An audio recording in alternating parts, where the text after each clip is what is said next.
The following podcast contains explicit language. Thank you for joining us. This is Paul Wilson. And I'm Danny Voss. And we're here with the Diesel Performance Podcast. We're set up for another Truck Advisor episode. Danny, this is your buddy. Why don't you introduce him to the podcast? Hey, everybody. This is Mike Carter. Known him for many years, and he drives a 2014 LML that was TCM and ECM tuned by Calibrated Power. Nice. Mike, how's it going today? I'm doing good. How about you? Doing great, man. Thanks for asking. If I was any better myself, thanks for asking, guys. Nobody gives a shit. Yeah. Let me just stop you there. If you were any better, go ahead, Danny. Danny, how are you doing today? If I was any better, I'd have to cancel my health insurance. Oh, that is a good one. I love that. We heard that from a Canadian the other day, Tobias Christie. Big shout out. One of our Canadian fans has said it and just killed us. That's best thing I ever heard in the office.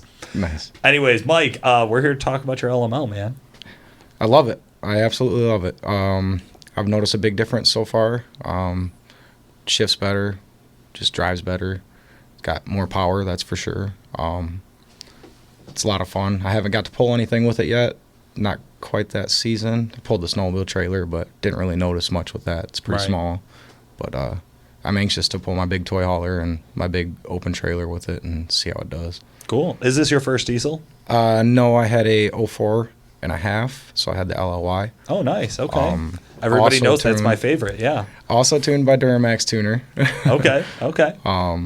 Yeah, I like that truck too, but talked my dad into getting this one a little over a year and a half ago, because I wasn't quite getting very good mileage pulling. I got a 36-foot toy hauler, so it's pretty big. Okay. And it's not getting very good mileage, and now we're getting really good mileage with that one.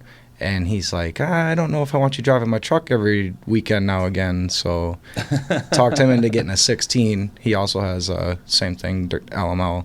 It's a Denali, same exact truck. Oh, nice. So it's a beautiful truck, but I'm going to probably get him to tune that one here hopefully really soon. Pardon the interruption. This is Nick with Calibrated Power Solutions. If you can appreciate the kind of advice that Paul and Danny are giving our listeners on this episode and would appreciate that kind of personalized advice, I would encourage you to check out calibratedpower.com and Duramaxtuner.com, where you can get a hold of our guys and get that kind of personal attention 5 days a week, 8 hours a day. 815-568-7920. Back to the podcast. Now, on the LLY, did you ever do anything past just a tune? It had all the bolt-ons on it, the SMB, exhaust, intake. Yeah. Danny, you probably lined him up with most of his mods. What did we do to that LLY? Well, the thing is, on the intake horn, the air swirls around. We did that. We did the mouthpiece. We did the exhaust, all the basic stuff. He plowed with the truck, so we didn't want to put on too many things. Okay. I call it the hillbilly tinsel. We don't want to add too much stuff onto it because he used it to make money for his business, and he's also plowing with this to clear the path so the UPS and FedEx guys can get to his business and deliver packages. Okay. What kind of business are you guys in? My dad has a header die tooling shop, so I make dies that make screws. Oh, okay. I run CNC machines and manual lathes, and yeah, it's fun, but work too many hours. But it allows you to play around with diesel, so it's That's not right. the worst thing, right? That's right. Okay, so the LLY, it was just a daily driver, tow truck, plow truck. Yeah. Just kind of use it, abuse it, and Yeah. See, I purchased the toy hauler because my dad said, hey, you can use my truck if you want. Well, same thing with the LLY. He ended up not wanting me driving his truck every weekend because he realized how much I used it, so he had to buy the LML. Right. Got the LML, and I took over the LLY, and now same thing with the LLY, or with the LML again, so yeah, I'm in History his new repeats one. itself, yeah. And it's going to be the same thing with the new one. It's I predict maybe 2 years. He says he's going to keep it for 5, but yeah. That's what he said last time. I'll have the 16 in 2 years. I love it. Now, on the 11, what are the goals with it? How are we kind of 14? mapping this out? I'm sorry, 14. Yeah. I'm sorry. Right now, I'm emissions compliant, which I do like it. I would like to be a full delete, but I don't think so. What do you Too as a regular listener or a regular guy, what do you think the advantages of deleting the emissions equipment would be? Personally, I don't know myself. Okay. I just I do a lot of research online, and everybody talks about how good it is. But right now, I still do technically have a bumper-to-bumper or a factory warranty, Right. which hopefully that still stays in play. So that's the only reason I'm trying to stay with what I have. And I love the performance from the truck. It's doing incredible. So to me, for what I use it for, I don't know that I would need to spend all the money on it. I am nervous about the CP4, but I don't know. I think that's more people that have them fail. They talk about them failing, and you don't really hear people that, oh, it's been good for me, Right. you know? Absolutely, and he knows that possibly that could void your warranty, but he knows that by deleting the truck, it's just going to make it impossible to resell the vehicle if you take it to a reputable dealer. That's one of the big things why Calibrated Power came out with the emissions compliant tuning, because they wanted to be able to stay off the radar, not basically break any EPA laws, and continue to remain compliant under the radar. Right. And by doing that, by not deleting it, you're still basically the same performance level as deleting it. So that's really what where I guess I was thinking in my head the conversation would go here is generally what I hear guys talk about when they talk about a new LML is they want to get the basic out of it. And we were just talking to Chuck Dilley recently about 940 and 1,000 horsepower trucks, and it's kind of the same thought to me when we come down to deleted or non-deleted LML.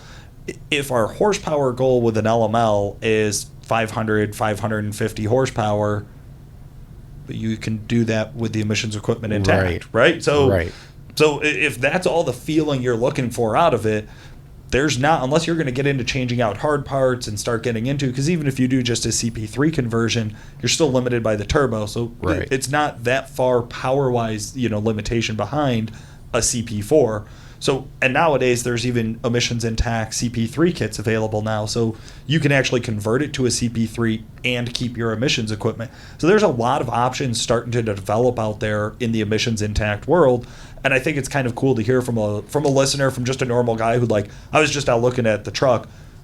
It is a beautiful truck. I mean, it's the Denali, it's got subs in the back, it's perfect. Everything on it is just immaculate. You know, 10 out of 10. It is, no question. So it's a show quality truck, and you start getting into that old school thought of, should I delete it? And there's always that kind of hanging question there of well, is the emissions equipment going to last? Right. Is it going to be reliable? And that's where I think a lot of guys have that nervousness about it.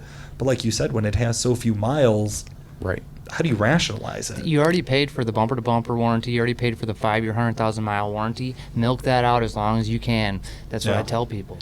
And even after that, I would be hard-pressed to say I'm going to invest $700, right? By the time you do a tune upgrade, by the time you do an exhaust, and that's assuming you do all the work yourself. Right. Minimum, just to change out the exhaust and the EGR, just that, you're going to be at least $700 into it, and then you're going to change the sound?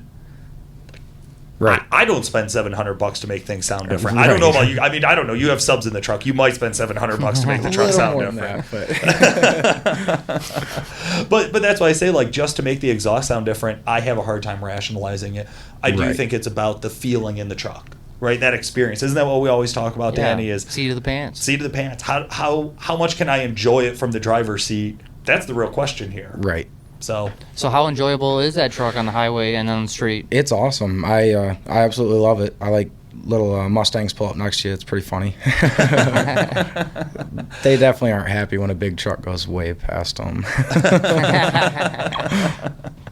That is one of the all-time favorites, isn't it, of having a diesel that just has just that 500, 550 horse where you can just lay into them and just leave them in the mirror. Right. And they're like, what just happened?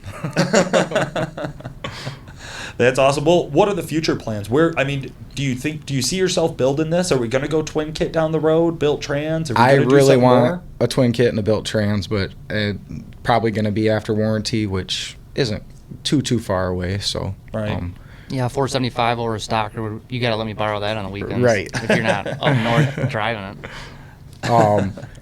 The only way I would ever consider ever doing a full delete would be if something happened to the emissions. I mean, Right. otherwise there's no point in taking off that stuff. So whatever I can bolt onto her the way it is what my goal is. Right. So he's satisfied. Oh, Yeah. for sure. And I don't have to do anything else to it, but, Yeah. you got to play. Nobody wants to drive a stock truck around. Right. Well, that's the other thing we talk about is for how long you drive it, it becomes feeling stock. Right. Right. Like if you have the tunes on it for 2 or 3 years, all of a sudden you're like, man, I drove my buddy's truck and that really felt good. And it turns out your buddy spent, $10,000 on a built trans and twin Right. turbos and things like that. And that's usually how we see it go is you're right there behind them shortly after. You set the bar up higher and higher every Yep. time. I do know I get in the 16 and it's just like, wow, it needs to be tuned. It doesn't go. Let your dad drive your truck for a week. Oh yeah, I have. I definitely appreciate you showing up today, Yeah, Mike. for sure. We always love talking to any drivers of really nice new trucks, and this is one I think we'll post some pictures here in the Awesome. show notes so that guys can check it out and see how nice of a truck it really does look like. Are you going to drag race this thing? Probably not. I might run it once or twice just to see what it does, but no, most likely not. I do too much four-wheeling and snowmobiling and everything else. Too busy for another full-time hobby. You can come drag race my truck if you want. There we go. Everybody heard that invitation. You can come Yes. drag race Danny Voss's LBZ at the Byron Dragway. Any of the diesel drag days that were out there, please come up and approach Danny and ask him for the keys. He'll be happy to let you race his truck. Let me say something. Mike here is one of the best drivers I know of. I trust him with my truck, so let's put that out there. And you trust all of you listeners as well. This has been Paul Wilson. And I'm Danny Voss. Thanks for listening.